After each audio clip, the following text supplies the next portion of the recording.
제가 마산에서 별명이 마산 날다람쥐였는데 오늘 그 실력을 보여드려서 영광이었습니다. 잠이 오시고 또 피곤하셔서 제가 그냥 아무 말이나 한 거니까 그렇게 하시면 되겠습니다. 가장 높이 뛰는 사람을 가리는 스포츠를 높이뛰기라고 합니다. 사진을 보여주시면요, 감사하겠습니다. 높이뛰기를 하고 있는 선수가 보이시는데요, 저도 뭐 친구들 이 선수 누군지 아시죠? 우상혁 선수입니다. 이분은요, 늘 언제나 메달을 받지 못해도 항상 밝게 웃으면서 관객들에게 항상 박수 쳐주십시오 하면서 도쿄 올림픽에서 잘 즐겁게 뛰었던 선수였습니다. 이렇게 밝게 웃고 있는 우상혁 선수에게도 개인적인 어려움이 있었는데요, 그가 어릴 때 길을 가다가 차에 치이는 교통사고를 당하고 말았습니다. 오른발 사이즈가 지금 현재 285mm인데요, 사고를 당했던 왼발의 발 사이즈는 270mm라고 합니다. 이 신체를 가지고는 높이뛰기에 제대로 뛸 수 없었습니다. 그래서 많은 사람들은 이 사람이 결코 성공할 수 없을 것이라고 하였고, 심지어 한국의 기록을 세웠던 코치도 너는 이 높이뛰기로 도저히 성공할 수 없다라고 냉담하게 평가했습니다. 이런 평가를 뒤집기 위해 우상혁 선수 신체 밸런스를 더욱더 열심히 뛰고요, 운동을 중심으로 높이뛰기를 준비하였습니다. 그러나 그에게 기록이 예전처럼 나오지 않는 것이었죠. 그래서 이제 그는 생각하기로 나는 여기까지인가 봐. 나는 이제 더 이상 이 높이뛰기로 성공할 수 없어. 그는 절망하면서 술을 1년 동안 마시며 시간을 허비하고 있었습니다. 그럴 때 그의 코치와 가족들이 일어나서 얘기했습니다. 상혁아, 너는 할 수 있어. 너는 가능성이 있고 우리가 응원하기 때문에 이길 수 있어. 격려와 응원을 보냈고 우상혁 선수는 다시 일어나 높이뛰기에 전념하였다고 합니다.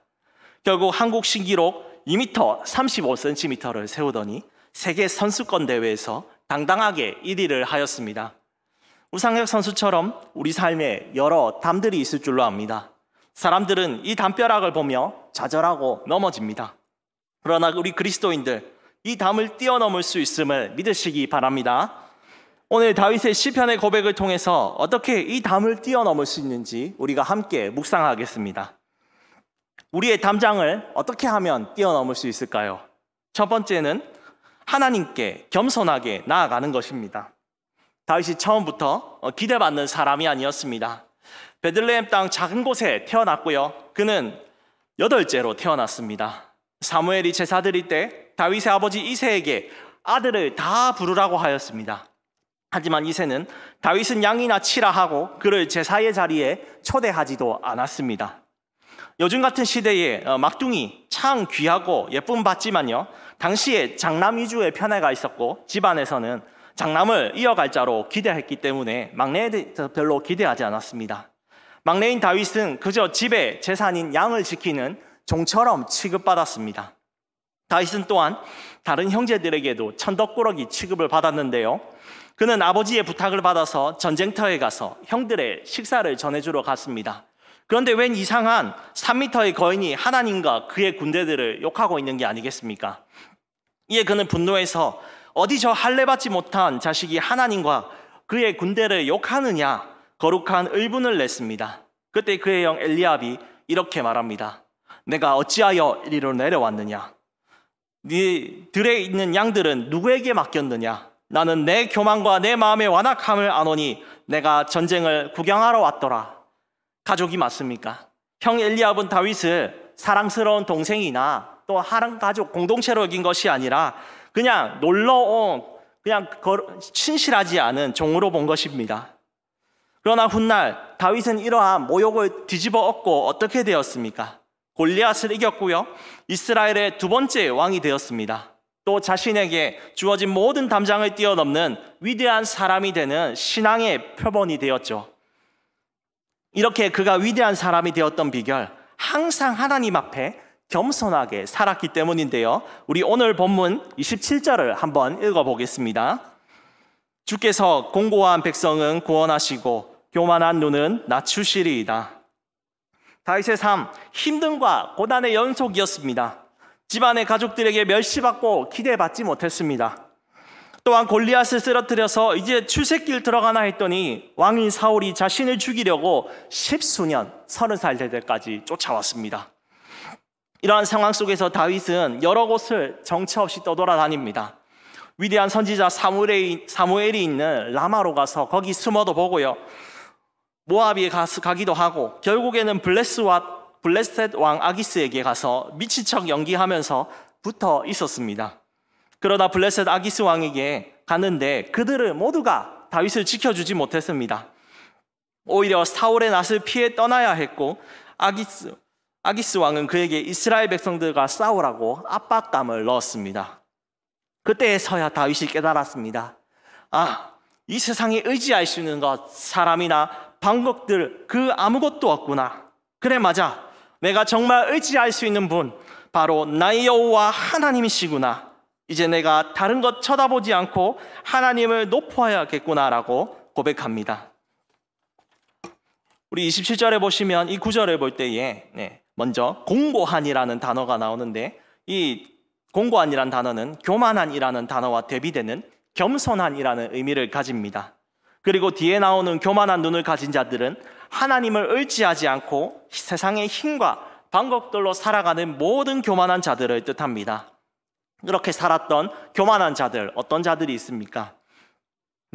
사사기 시대에 자기의 마음대로 살았던 이스라엘 백성들, 그 전체겠죠. 그들의 삶의 비전은 이것이었습니다. 내 삶의 왕, 내 삶의 주인은 나이기 때문에 하나님 말씀 듣지 않고 내 옳은 대로 살겠노라 였습니다.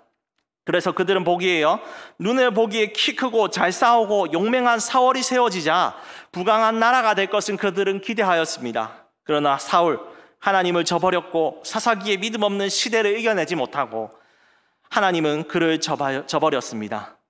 반면 다윗은 어떻게 됐습니까? 하나님께 왕으로 선택받았지만 그는 자신이 진정한 왕이 아니라는 것 알고 있었습니다.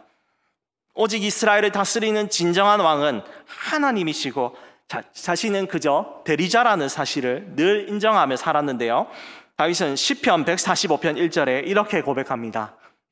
왕이신 나의 하나님이여, 내가 주를 높이고 영원히 주의 이름을 송축하리이다.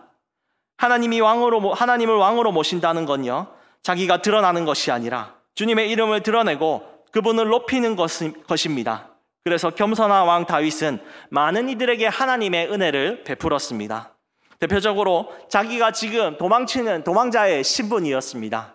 그래서 그런 가운데 아말렉과 전쟁에서 승리하여서 많은 전리품들을 취하였는데요, 이것을 가지고 당장 자기 앞가림을 보탬해야 됐죠. 그런데 다윗은 뜻밖의 행동을 했습니다. 바로 이것을 가지고 유다의 각 지파 장로들에게 이 전리품들을 나누어 준 것입니다. 이렇게 나누어 준 이유가 무엇이겠습니까? 이 전쟁을 승리한 것은 나의 공로가 아니라 하나님의 공로였고, 나는 겸손하게 그 전리품들을 형제인 당신들과 나누고 싶다고 다윗이 표현한 것입니다. 또 다윗은 사울의 후손 중에 요나단의 아들 무비보셋, 그를 생각하면서 자기 왕자들과 함께 식탁을 먹으며 교제할 수 있도록 초대하고 자비를 베풀었습니다. 결국 하나님이 왕으로 모신 사람, 그 은혜를 다른 이들에게 나누어 줄 수 있는 사람이죠. 아담 이후로 사람의 마음 중심에 항상 내가 주인이라는 의식이 자리 잡고 있습니다. 인생에 내가 왕인 사람, 내 생각과 마음대로 살려고 발버둥칩니다. 그런데 그런 인생 가운데에 만족함이 없는 것이죠. 왜 그렇습니까? 인생을 지으신 이 내가 아니라 하나님이시기 때문입니다. 성도 여러분, 누가 우리의 삶을 채워주십니까? 누가 비천한 우리를 높이셔서 만족함을 주십니까? 바로 우리 주 여호와 하나님이신 줄 믿으시기 바랍니다. 주님은 우리를 지으시고 우리에게 위대한 목적을 가지고 계십니다. 바로 우리를 통해 하나님 나라를 일으키시고 확장시키는 것입니다. 이 일에 여기 모인 우리 부름받은 거룩한 백성들인 줄 믿습니다. 삶에 우리가 주님과 겸손함이 있기를 원합니다. 그 무엇보다 왕 되신 하나님께 지금 이 시간 겸손하게 나아갑시다. 또 간구합시다. 마리아와 엘리사벳이 노래한 것처럼 우리의 비천함을 돌보아 주시고 우리에게 놀라운 그 나라의 사역을 맡겨주시는 주님께 겸손함으로 나아갈 때 하나님께서 여러분들 각자 눈앞에 있는 모든 담들을 뛰어넘게 해주실 줄 믿으시기 바랍니다. 우리에게 있는 인생의 담들을 뛰어넘으려면 어떻게 해야 할까요? 두 번째는 하나님을 신뢰하고 용기를 내는 것입니다. 다윗은 골리앗의 위협에도 두려워하지 아니하고 담대하게 말씀으로 대항하는 사자 같은 모습을 보여주었지만 그는 처음부터 용기 있는 사람이 아니었습니다. 그가 살아온 인생에 많은 걱정의 삶이었죠. 어린 시절에는 가족들에게 사랑받지 못하였고요. 항상 양 지키는 가운데 밤에는 추위에 또 낮에는 늑대, 곰과 사자와 같은 맹수들이 위협하였습니다. 그는 처음엔 겁을 먹었을 것입니다.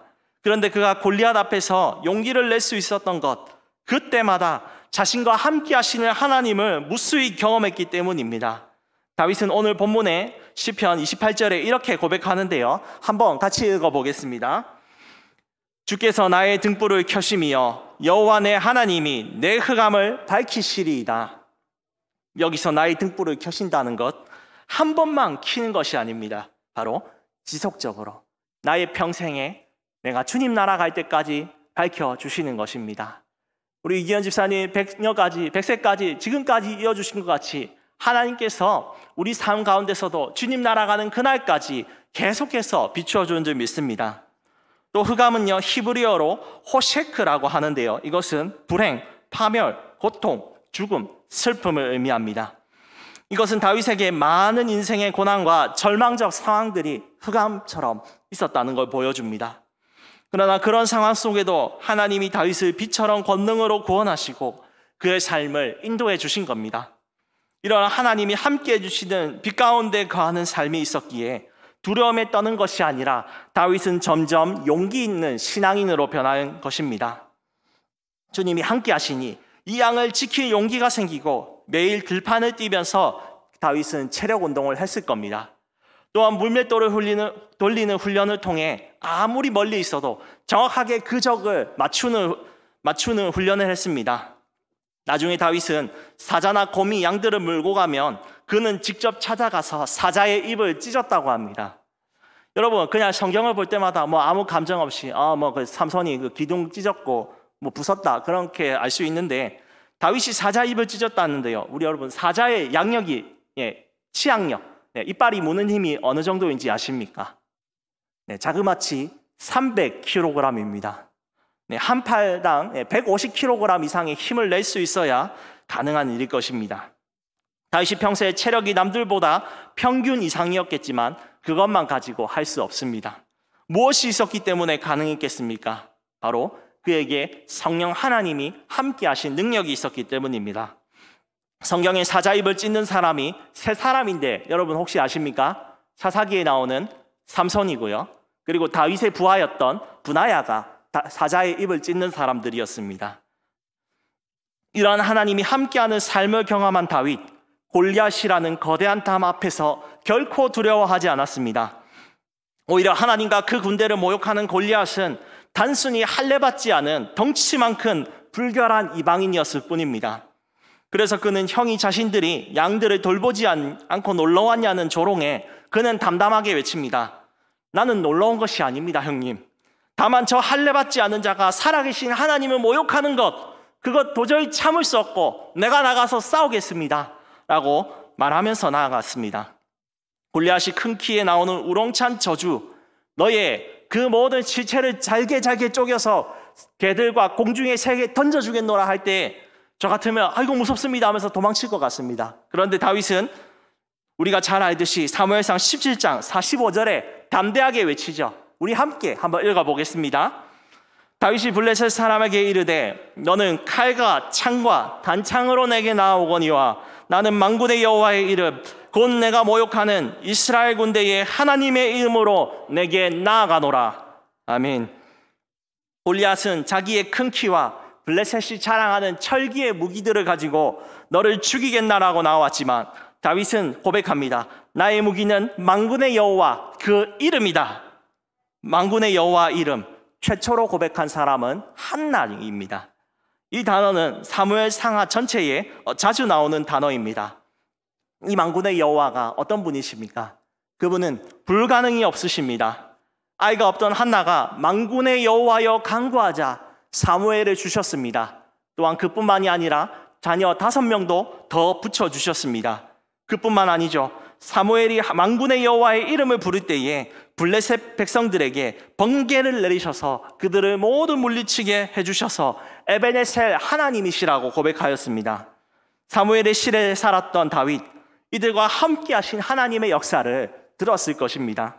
그래서 자신도 만군의 하나님을 믿기 때문에 하나님이 동일한 기적을 주시고 자기에게 이 원수를 이기게 할 것이라는 확신이 있었던 겁니다. 이러한 모든 원수들을 이긴 다윗, 오늘 시편 본문 29절에 이렇게 고백하는데요. 우리 함께 읽어보겠습니다. 내가 주를 의뢰하고 적군을 향해 달리며 내 하나님을 의지하고 담을 뛰어넘나이다. 아멘. 여기서 의뢰하다와 의지하다는 한 의미로 돕다라는 뜻을 가지고 있습니다. 즉 하나님께서 다윗을 도우시고 그에게 용기를 주시기 때문에 그는 힘을 얻어서 적군을 향하여 용감하게 달려가 싸우고 담을 넘을 수 있다고 고백하는 것이죠. 여기서 우리가 또 살펴볼 것은요, 담이라고 하는데요. 오늘 설교 제목처럼 담인데요. 여러분, 담이 이게 우리가 생각하는 수정교회 앞에 그 담벼락 수준이 아닙니다. 어느 정도냐면 성벽으로서 요새화된 성에 아주 수십 미터가 넘는 장벽들을 의미합니다. 이 장벽들이 거대한 적들, 철옹성 같은 성벽이 있을지라도 하나님의 도우심이 있다면 다윗, 그리고 오늘 우리들이 이길 수 있다고 고백하는 것입니다. 다윗은 이렇게 평생에 하나님이 함께 하심을 믿고 전쟁을 했습니다. 제가 지난번에도 한번 설교에서 보여준 화면이 있는데요. 다시금 한번 보여주시면 감사하겠습니다.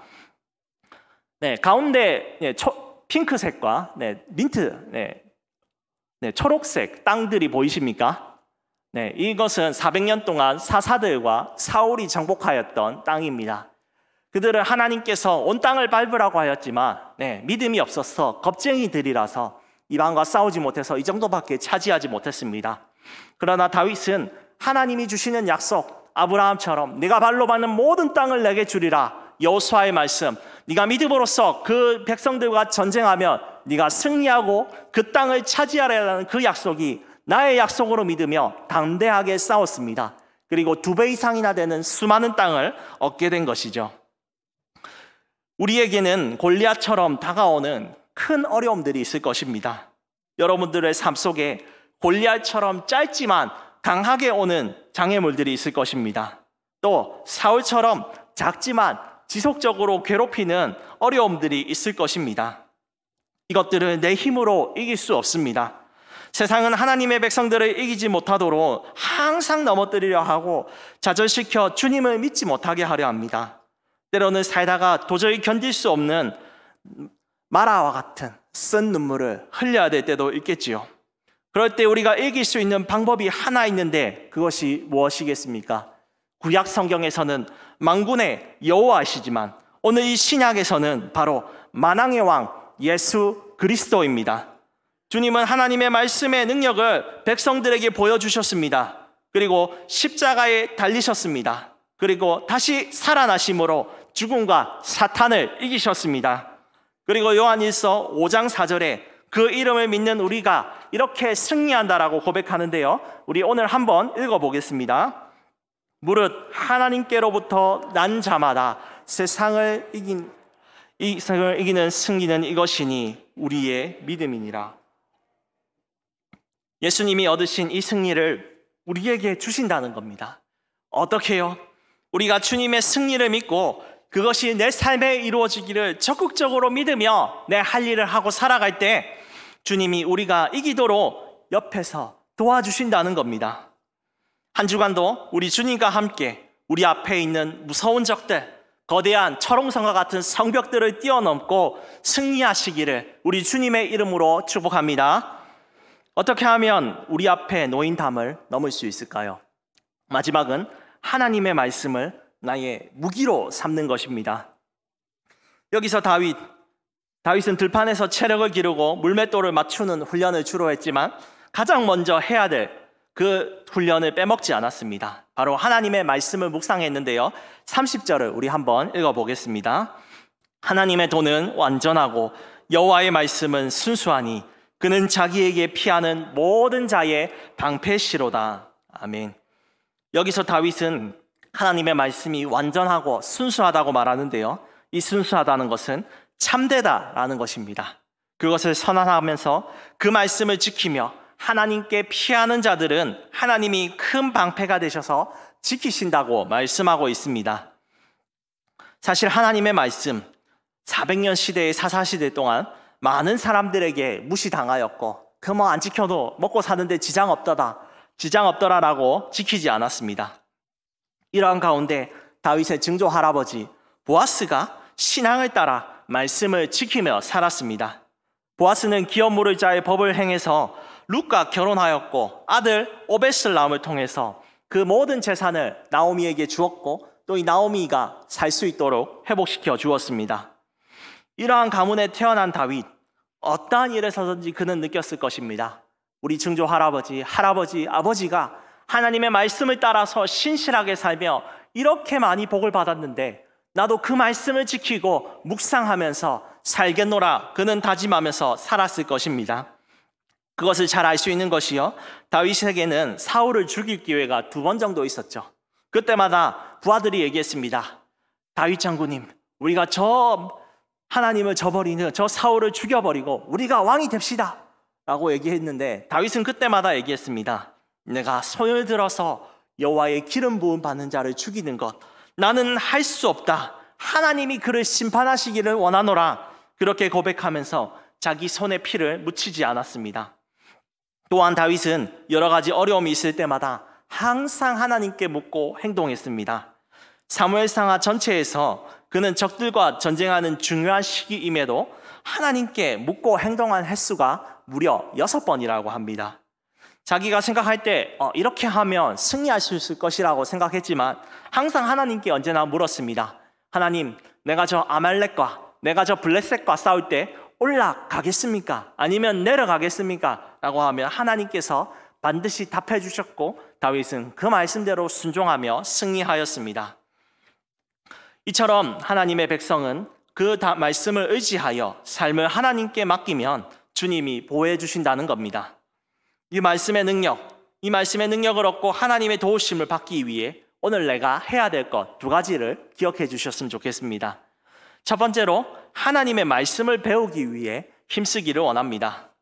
하나님의 말씀을 의지하기 위해서 그 말씀에 대해서 잘 배워야 합니다. 새해 우리 모두 결단한 게 있죠. 그래, 올해가 가기 전에는 우리 한번 성경 일독해보자 라고 하는데 어떻습니까? 창세기 출애굽기 스토리라서 잘 넘어가는데 레위기 하면서 좀 죄송합니다 하면서 그렇게 후회했던 경험들이 많았죠. 그런데 여러분, 혼자서 잘 되지 않을 것입니다. 그때 여러분 필요한 것이 있는데 바로 3월부터 시작되는 성경 공부반에 많이 등록해 주시기 바랍니다. 올해 꼭 일독할 수 있도록 우리 모든 목사님들이 도와드리겠습니다. 말씀을 체계적으로 배우면 우리는 느낄 것입니다. 그 말씀에 이런 것도 있구나. 더욱 깨달으면서 하나님의 말씀이 내 삶의 무기가 되는 것을 경험할 것입니다. 그리고 그 말씀을 붙잡고 우리는 2번째, 기도해야 되는 것입니다. 말씀에는 많은 하나님의 약속들이 있습니다. 하나님이 가장 잘 들으시는 기도가 무엇인지 아십니까? 바로 그 약속의 말씀을 가지고 간절하게 기도할 때 하나님께서 들으십니다.